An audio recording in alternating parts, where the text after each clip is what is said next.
verse 22. Yeah. Wabaphendula uRuben esithi. uRuben, yeah. Ndabe ndingakhona ukuthi sali kukumona umfana. Yeah. Anaphulaphula. Yeah. Yabonani ke igazi lakhe liyabiza. Igazi lakhe liyathoni? Igazi lakhe liyathoni? Funda apha kunoncoko na kunoncoko khawuleza. Funda verse 21. Funda mic in. Ngifakele mic, nansi mic ngapha phansi, jonga phansi nansi mnyama. Funda. Light. Verse 22. Yeah. Uthe uRuben. Yeah. Ndandingatshongo ukuni ukuba ningayenzakalisi lantwana. Yeah. Ke nina aneva. Yeah. Nasi ke ngoku isiphumo. Yeah. Igazi lakhe liyathetha. Igazi lakhe liyathini? Liyathetha. Ingapha lithi le ndawo ithi igazi lakhe liyathoni ngapha ya? Liyabizwa. Vala amehlo wakho ndiyathandaza. Ungcwele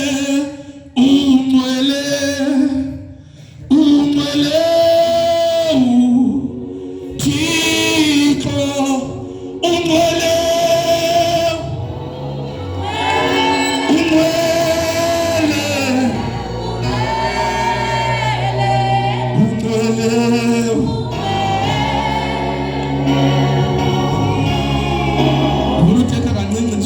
kakhulu khona abantu ekufuneka namhlanje igazi labo libuyiswe.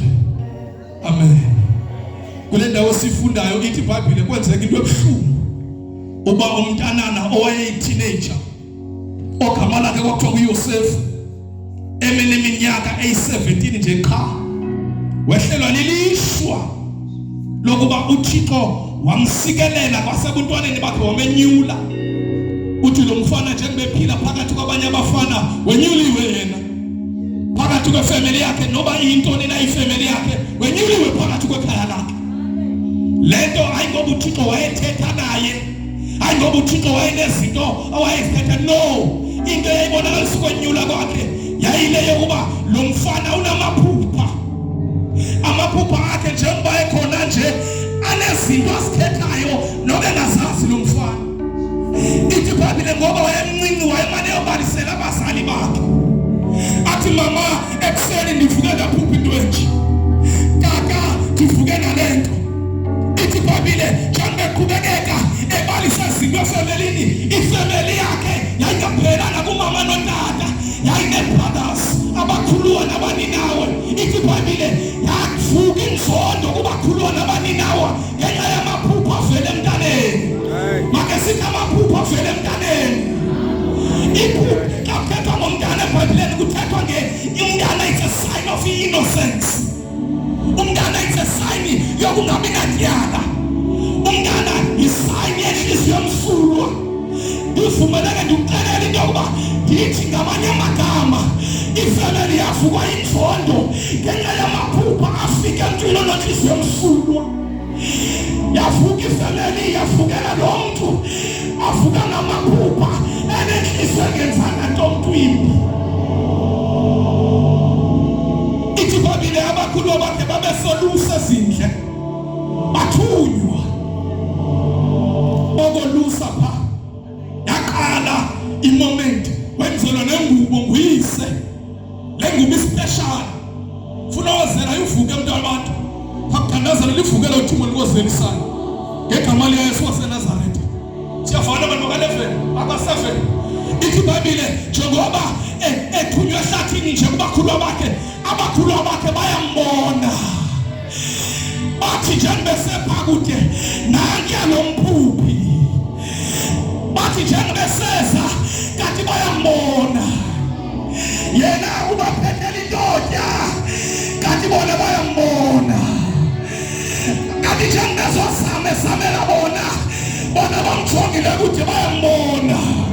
Nalapha njengoba sikulendele nje sishonela kude noma sishonela kude siyabonwa. Abanye abangolapha kwa-7 bakezinye indawo kodwa bayabonwa. Into ayiseleyo apha izokwaziwa ungakakuyithethe kanti unazinto zikhawulileyo uyabonwa. Nalamoto ubukhona kuyo ujongiwe. Uyaphi nalomphuphi? Uyaphi? Wena ucingofazi ba uyathandwa, kanti khona into ebekiweyo evusa intaba. Nankuya, uyabona. Asiqala lapho sithi uyabona. Njengoba ngena phambili ngishumayela nje ngiyabona. Yabona ke kuye yayifamily yakhe. Ufamily yakhe it's a sign ukuthi umuntu akabethwa umuntu angamaziyo. Umuntu akabusakhana ngalexesha lokubetha into angayaziyo. Funa qala kwasika ususakhana ukuthi uhlobo njani lo muntu. Uphethe ntoni? Ngoba usakhana ngambetha into empty. Usakhana sasamchayisa ithufu umuntu ongenanto ngaphakathi. Sosamenza inqina lamaseveni umuntu ongenanto. Ubethwa ngakhona. Ngoba ngaphakathi kukho into ejabisekileyo. Waziwa kakuhle. Njengoba ulaliswa namadoda nje. Uyaziwa. Into ngabayiyo. Ufuna ufayensi. Ungenza kanto. Ufuna ufasizifwa. Ungenza kanto. Waziwa kakuhle. Waziwa kakuhle. Xa kuthethwa ngefamily, kuthethwa ngokujikelwa ngabantu abakwazi kakuhle. Ngoba soze umsokolisa umuntu ongakwaziyo. Ithi iBhayibhile kulo moment yokuba wayisaziwa kakuhle, konke ndifuna uthetha ngayo siyavala.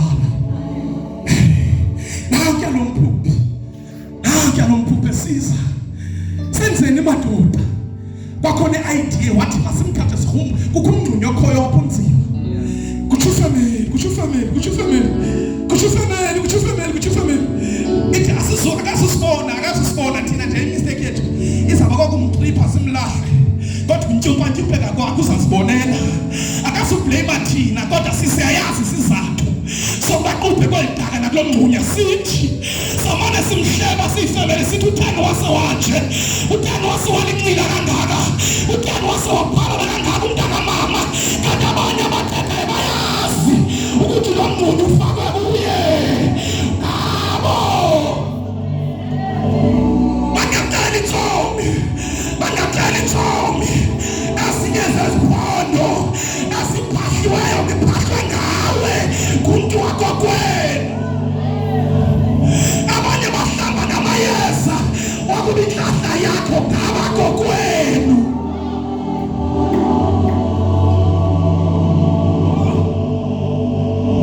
Ndithe safika phakathi ndifuna ukunixabanisa, ndifuna ukuniqhekeza. Mna nabantu wena nabantu bakokwenu nihleka mhla kungcwatywa, mhla kukumsebenzi kukumfukamo, mhla kukunkomo, mhla nibona nephundeni nihleke ngoko. Kodwa nihambela nemagqirheni nasemaxhweleni wena nefamily yakho. Kubizwa wena ngabantu bakokwenu. Ezinye izinto zingabi kakuhle nje uchithwa likhali. Yabona into abangena xa usindisa uxabana uqala umuntu oqala uzakusokolisa isilingo sathi beqala umuntu wefamily. Khona into eqhamukileyo. Khona into emushakeleyo. Abanye badisownwa ulahlelwe kude because ikhona i-disconnection abayifumanayo. Phambi kokuba usolo phangaphandle qala ngekhaya. One of the things ikhaya lithetha ngayo lithetha isign yekhaya i-area. Ubethwa indawo ohlala kuyo. Yamonelwana encesa bani. Ndifuna uthetha ke loo nto siyavala. Ngoba sizoqhawula izinto namhlanje. Ithi iBhayibhile bamthatha bamfaka emngxunyeni nomfana. Bathi omnye phakathi uRuben madoda hamba ndinesi sicela simkhuphe. Uza neqetyana shem. Bathe licebo alimkhuphi kule ngxaki. Limfaka kaWes ngoba ebezawubola afe ngosemngxunyeni alitsho. Kodwa elicebo lizayo litsha. Lelo nalizakwenza ubuhlungu buphindaphindane. Wathi nazi inqwelo zidlula sibheke eEgypt masimthathe umntana siyomthengisa. Wathatha umntana 17 years of age kwathathwa nengubo yakhe especially wayethengelwe nguyise wayenzelwe nguyise. Yathatha ingubo kwahanjwa nayo. Kwagoduka nayo kwafika kwaxhela ibhokhwe. Igazi lebhokhwe laxhelwa. Kwagqiba laqatywa engubeni. Emveni kwegazi lebhokhwe kwahanja koxoxwa. Yandiva. Emveni kwegazi kathani? Emveni kwegazi kuyoxoxwa. Funa ungabe umuntu othembele kakhulu egazini ngoba emveni kwegazi nature yalo kuyaxoxwa. ngakumbe lebhoko kufuneka uxokiwe emveni kwayo awukwazi uthetha inyani emveni kwegazi lebhoko kufuneka uxoke enikhumbule ithi ke iBhayibhile kwathiwa tata uJoseph unyana wakhe ubumthanda tata ufile kawufanisa apha sithola ingubo enjene negazi walila utata wakhe uJacob wathi ndolala emangcwabeni ndinesinqala ngenxa yonyana wami anyuka ubuxoki emveni kwegazi ithi iBhayibhile emveni koba kuxokiwe senza uthandaza ke ngoku ndifikile wafika uJoseph eEgypt elisana wafumana ithuba lobaphangele wafumana ijob kaPotifara wasisebenzi ngaphakathi ithi iBhayibhile wayeneglory kaNkulunkulu lo mfana wayemhle wayethandiswa kuJehova wayemhle ngembonakalo waqala wahalelwa ngulo mama walomzi wamnqwenela ulala naye sexual ngokuyayazi uba kendalala naye ndadibana naye sexual ininzi into ezamoshakala kulo mntu ngoba isex iyazimosha izinto isex noba ingayenjoya for 5 minutes kodwa inomthelela emveni koko abanye namhlanje banabantwana babasondayo usonda umuntu waqala walala naye ngoba isex iyabophelela isex iyabambezela okugqibela isex iyamosha na uJoseph konyenzeleka uba athi wabona lento athi noma ithuba lalo mama mhle futhi urich kodwa manibaleke ngoba ikhona into ezawufa ngoba abaninzi abanesibindi abathi ngeke ndimyeke umuntu omhle kangaka basengxakini namhlanje uthi noba sengqengqedwe phala athi akuhamba nangasani ngilale naye ngethiphi namhlanje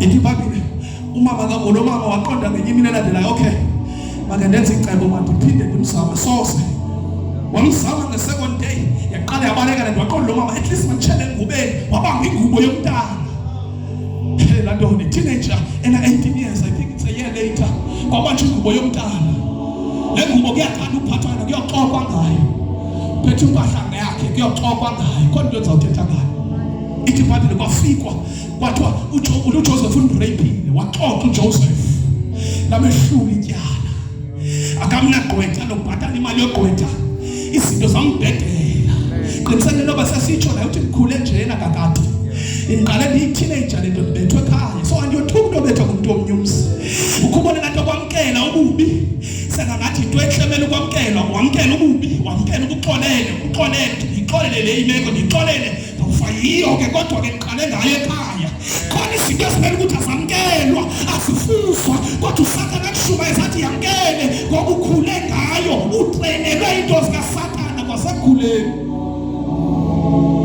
yafana ndiyagoduka ithi ke iBhayibhile yami sekuhlukana nalo kuloo nto yokube setrongweni wahlala khona kwafikelela ixesha apho anyusayo kufuna uba mde wenyuka because umuntu xa ehamba ichapter kaThixo uhamba uThixo amkhulule kuloo nto njengoba ndilapha nje ngo-2025 ukhona uThixo abantu azobakhulula kukhona incwadi ekufuneka ivaliwe kubhala isitori esitsha kwabanye basezawuhlala ke kuloo mngxunya bade babethwe kodwa abanye bakhona bazoqhawulela inhlungu manivale nigoduke ithi ke iBhayibhile bazaba abantu babemthengisile beza kule ndawo aphethe kuya iPrime Minister kuyo andithi ikuye babikho ubungqina buphathekayo kusaphila andithi ubethwe ngelishwangusha akwabikho nto ivakalayo noma enemali mosenento yonke but ngaphakathi isekhona into ithi azibe ifamily yami iyayaphi ngazibuthatha iyandazi uba ndisaphila na yabona kumonzakalo ngaphakathi unzima mntu waka-7 ngoba into ethi ebisuthi ndiye ndayiqaphela kukutya kamnandi umntu akatyekiswa kukonwaba ayikho loo nto umntu uyakwazi uba sisityebi kodwa ngaphakathi abekhala umntu uyakwazi uqhuba imoto enezile emqolo uve kuthiwa uzilahle ngemoto yakhe ebhulorhweni ufile kanti lo mntu ebenenzakele ngaphakathi ithi iBhayibhile uHana wayengumama owayinento yonke nomyeni ehleli kakuhle emzini wakhe kodwa wayengumama onomoya nobunzima ngoba umntwana 7 ziyakwazi izinto ngelehlo lenyama zihambe kakuhle kanti ngaphakathi kukhona inkoni sekutyayo nalapha abaninzi abantu abahle ebusweni bathambisa into zabo babe bahle kodwa naphakathi zininzi inyembezi zezinto ezenzeke izolo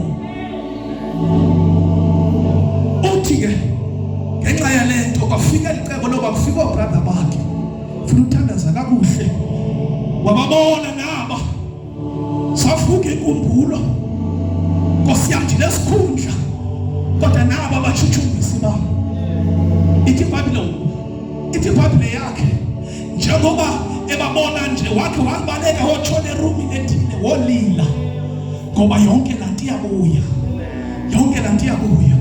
yeke umlenze wakho lugogeleyo manwena yeke ingalo leli ingulayo kodwa yena inxeba libhlungu leli lapha ngaphakathi enhliziyweni yeke elisenhloko engapheliyo kodwa ingxaki ibalapha ngaphakathi wabaleka wotshona erumini xa eserumini wafika walila waphinda wabuya wazoziqinisa nalapho aba-7 bakhona abantu abaziqinisayo noma uhambe endleleni kodwa iyaziqinisa noma ukhona iteksi kuyanqokola kuyalila iyaziqinisa noma ngaphambi kwabantu nalapho uziqinisile kodwa inamvila niyamkela umini kayethu ufika khale kodwa phakathi kwethu uyaziqinisa nangokusomisa alkakho sithi maneza azothandazelwa uzawuziqinisa ngoba usathana wamfundisa unyamezela into engekhoyo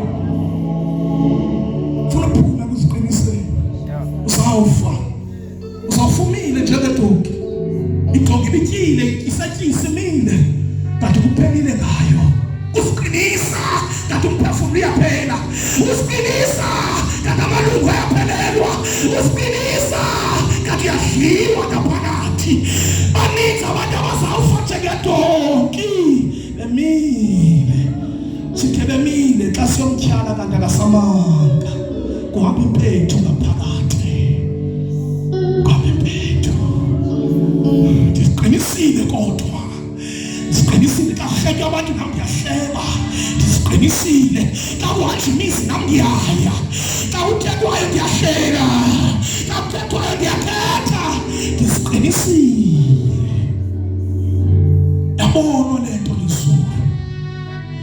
It is an example lento yakaRuben ndithi namhlanje yayithethwa kuRuben pha kodwa ndithi kuwe phezu kwakho namhlanje ithethwa nguThixo le yokuba uthi uRuben kwasekuqalekeni bendingekho kule nto ndathi madoda umntana masingamlimazi jonga ke namhlanje igazi lakhe liyafunwa yakazi njengoba ndizomisa intente kwa7 ndizoma inyanga ezingaka ukhona uJoseph owajikelwayo kudala owalinyazwayo kudala noma yena lethu ikholele noma lethu yamkele yokuba ndathixo manikhole kodwa suwini sulolano wabanga igazi lakhe liyabizwa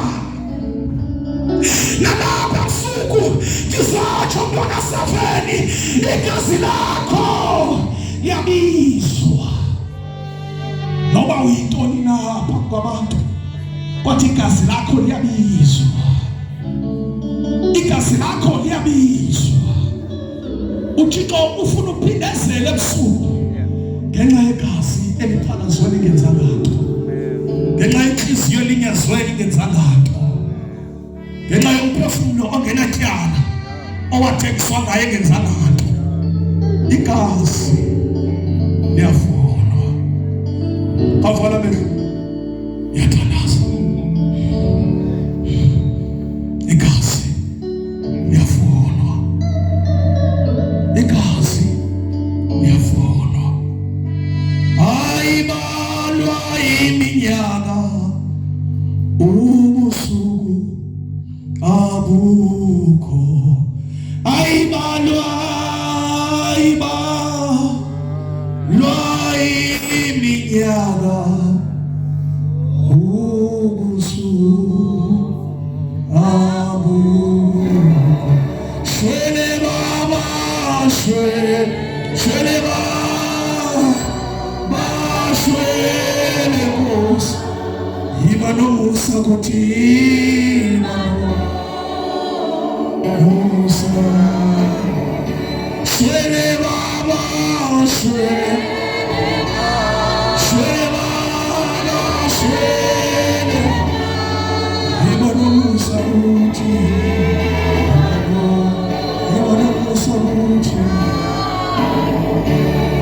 Basimengenyawo siyathandaza Unothi Thixo khawuphindezele ngenxa yegazi lakho. Angiphindezele ngenxa yegazi lakho. Mina namhlanje ndikumntolala ngomthambo ovuka ngomthambo. Zizinto ezenzeka kudala. Imiphumela yazo ngiyayibona nangoku. Ngisephezu kwaloxinzelelo ke. Nyamezele ke ngoba ndizibone sendilapha. Phindezele Thixo ngenxa yegazi lakho. Hayi, wala safela igazi lakho liyabizwa. Igazi lakho liyabizwa. Igazi lakho liyafundwa. Igazi lakho liyalilela. Igazi lakho liqanelwa nguThixo. Igazi lakho liyafunwa nguJehova. Igazi lakho balifuna. In the name of Jesus. In the name of Jesus. Ngiyothandaza ngiyafana. Igazi lakho liyafunwa. Indoda eseKalvari inomntu ofuna ukuphindezela namhlanje. Inomntu ofuna ukuthuthuzela namhlanje. Andizuthetha kaninzi, ngizothandaza kakhulu. Madoda, igazi lakho liyabizwa. Igazi lakho liyanqanelwa nguThixo. Ewe wathakele bathi igazi lakho liyafunwa. Liyafunwa namhlanje. Ngegama likaYesu waseNazaretha. Shwele ba shwele Nkosi. Imano Musa. Shwele ba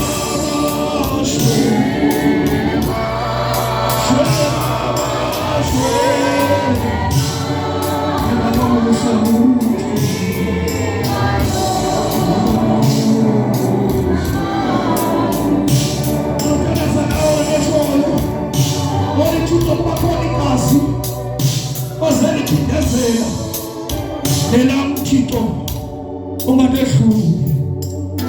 Nelam Thixo unganehluli. Ininzi mani into ndehlele ndimncinci ngaka. Ininzi mani into endithi noba ndiyacinga ndifumanisa uba heyi umntu udibene nezinto.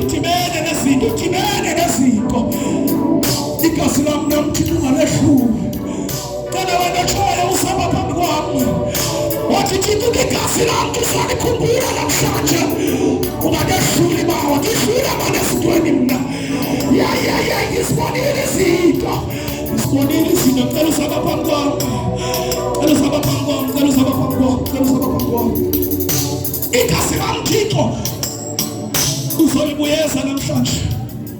Mandingashekeli ngasemva. Mandingashekeli ngasemva. Mandingashekeli ngasemva. Ngegama likaYesu waseNazaretha cela useka phambili. In the name of Jesus. Sisusa isitulo singasemva kwenzela abantu bakwazuza. In the name of Jesus.